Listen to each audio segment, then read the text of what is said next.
Hello again everybody, my name is Josh Lett and welcome to a tutorial on how to do custom crafting in vanilla Minecraft.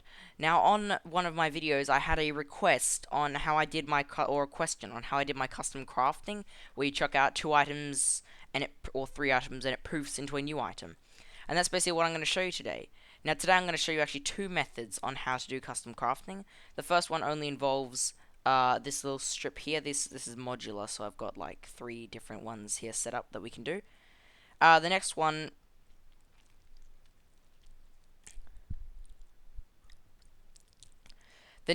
is this one here. This one, to do two items to poof into one, that involves 6 command blocks. It is a bit hefty, but once you've got this 6 block basis thingy, you can just basically add one more command block on for each new item you want to do. So basically, if I want 3 items, I just add one more item because this is made for 2. Now, I've set the scoreboard. Now, first, okay, let's dive right into it. Let's start with the command box ones here first. Now, the very first command in this entire thing that you need to do, this is not on the command blocks, but what you need to do is you need to type in dash scoreboard objectives add, and we're gonna call. You need to call it item, and it's a dummy objective. Now it says it already exists because I've already done that. But basically, once you've done that, all these command blocks here will work. So the very first command that isn't that one is this one here.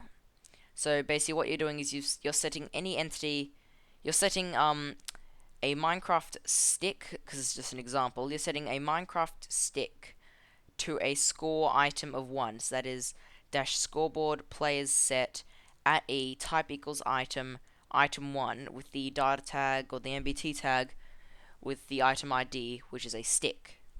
That is the first one, and that's item 1, which because it's the first item. Remove this.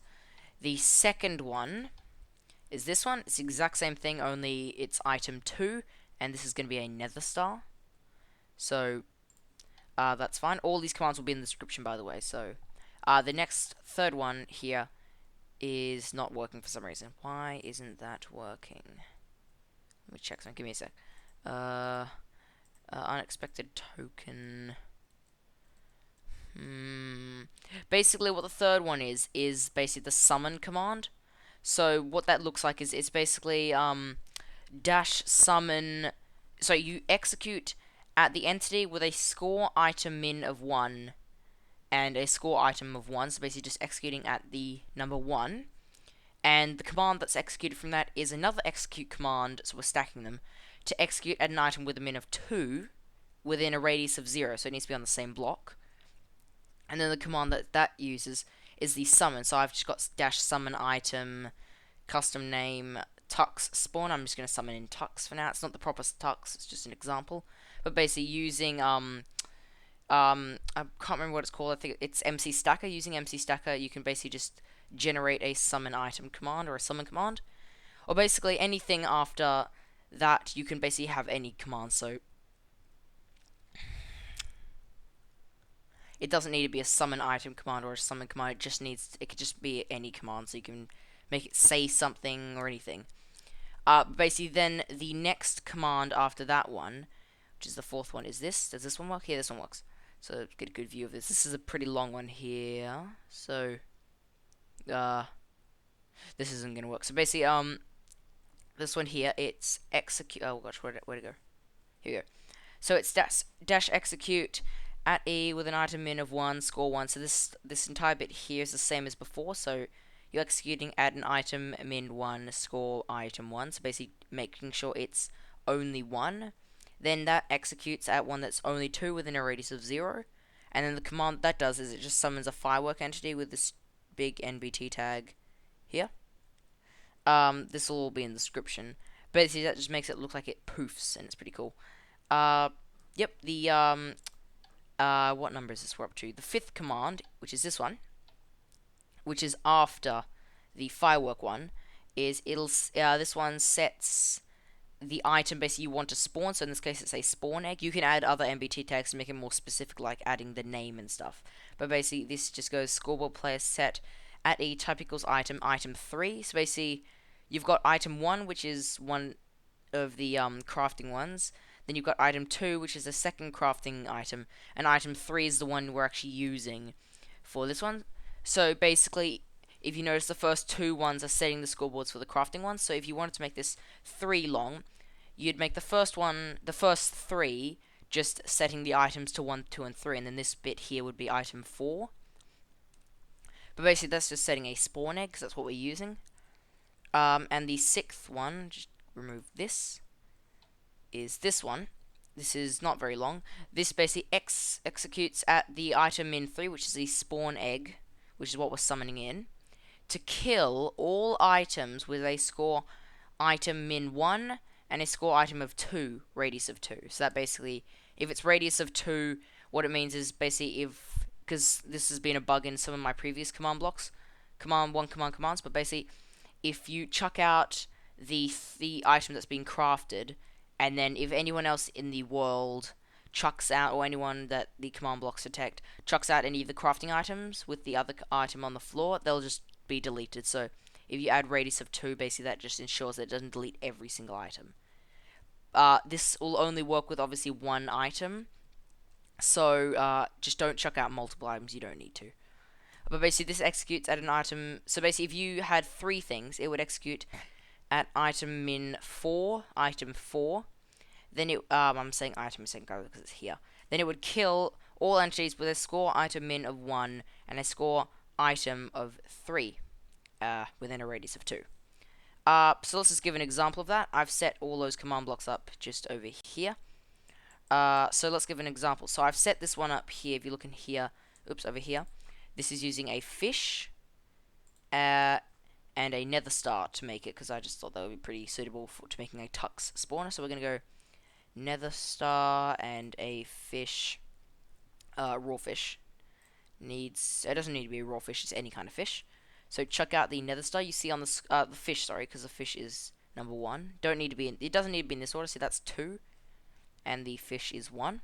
But on the on the sidebar, you see when we chuck this out, item, which is just all this gobbledygook over here, has a score of 1, which is the fish, and the nether star has a score of 2. Now, since they're not in the same block, nothing's going to happen.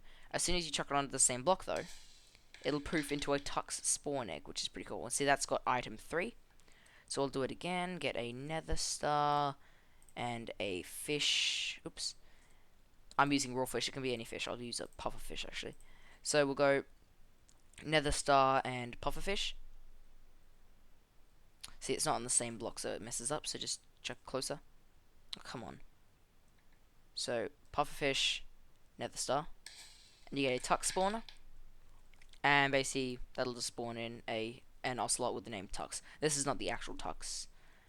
He couldn't be here today. He had, ocelot meetings on whatever ocelots do. Basically, I don't know. Do they have meetings? I'm not going to kill you. But basically, that's the first custom spawning technique that I use on my 1 command commands, because that's only command blocks, obviously. Now, when you're making the 1 command commands, when I do them, basically it's very difficult because I'm using Mr. Goretto's command combiner, so the 1 command generator. So you can't really have blocks, like custom blocks spawned in for you. That's quite difficult to do, which is how this one works, because this one has comparators and droppers called crafting table and stuff, so that's kind of difficult to do. So I prefer this one when custom crafting because it just looks cooler, for one thing. Let's go on to the second one. So the second one works. We've got our clock set up here, and just for anyone who wants to know, this command for here, the one on the bottom, it's just a fill clock. So basically, fill +1, which is the one above this command block here, -20, and just 1. So basically, from here all the way down to -20 that way. And this one here is -1 to -20, -1. And the one on the bottom is filling wool, 0 replacing redstone block. And this one over here is redstone block replacing wool. Now, the reason I do this is because this way, if I've got a just a command block here I want to power, but don't want a giant strip of command blocks, this one will be powered by this clock here. And since I'm using wool, any wool in this area will also just get turned into a redstone block and added to the clock. This I just prefer this one because this one you can actually break them and you don't have to shut the clock off, because normal fill clocks I don't use to replace just basically keep the redstone blocks there. It's just chunky and everything. But basically onto this. So we have let's start with the first module here. So what this one here is doing, you need set it up in this way if you want to copy this. So this command block here being powered by a clock. This one here, comparator facing out of this one, and then two command blocks here. Above the comparator, you want two, not droppers. You want two droppers facing down on top of each other. They don't need to be facing down. I just prefer it because then you don't have that like annoying dot or like the hole on it like that. So I just prefer it facing down because it looks cooler in my opinion. But basically, the way this works is now these command blocks are just set up specifically for this crafting table here. I'm doing that thing with your fingers when you don't really mean it's a crafting table. You can't see that though. But this is a dropper here facing down. This dropper here needs to be in the same orientation as these ones, or vice versa. But basically, this is one block specific, so you cannot. It won't work if the dropper is over here facing down or anything. You can change it so it'll work if a player is standing on top of it facing down or something, and then it'll craft it. But for now, this is just this block specific. So what it's doing is it's testing for if the block above it here, which is the crafting recipe you want, and this is going to be the output. So take that out for a sec. So this is the input and this is the output, and this is the one you use. So it's testing if this crafting recipe here that you put in here is equal, oops, lag a bit, to this one here. And then if so, the output here, it basically clones the block up here, which is going to be the one that it gives you, to this spot, to the block there, and it'll play a random anvil use sound, which is pretty cool. So just an example, if let's grab something like just even a pickaxe. So if I grab a pickaxe, a diamond pickaxe, all you need to do is, the recipe can be 3 dirt and 2 sticks. So what you do is the crafting recipe goes in here, so just do this for example. You'll see the comparator turns off, and up here will be the diamond pickaxe. So that's the recipe. So now all we need is grab some of these. So now if we go over to here, by the way, it'll forcibly make you go out of the crafting table. So when I place this last bit of dirt in, it'll close the GUI, but then it'll make the noise so you know it's done. So there you go. And now inside here we've got our diamond pickaxe. Oh gosh.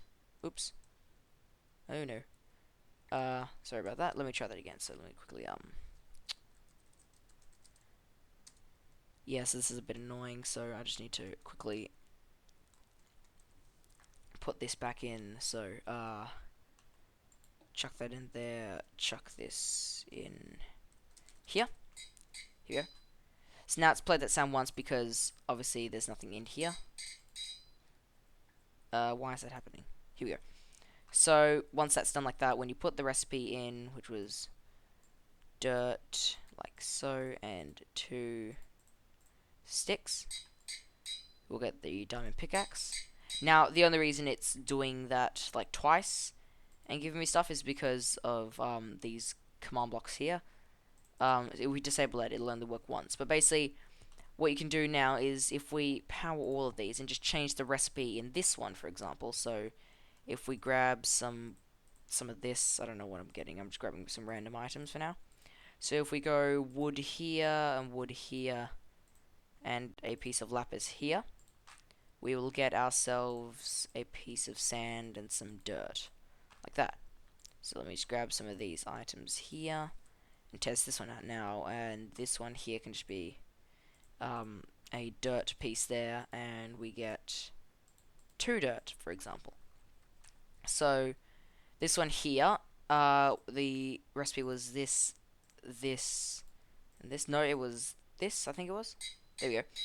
And we've got now our sand and our 2 bits of dirt. Or we can get a really good deal and put in only 1 piece of dirt, and we get 2 bits of dirt. And that's basically how this works. I apologize for the major lag of this. It's kind of a bit awkward with the whole computer running slow. My fraps messing up recently and everything. So yeah, thanks for watching. All the commands that you've seen in this video will be in the description. Thanks for watching. Apologize for the lag again, and I will see you next time. Goodbye.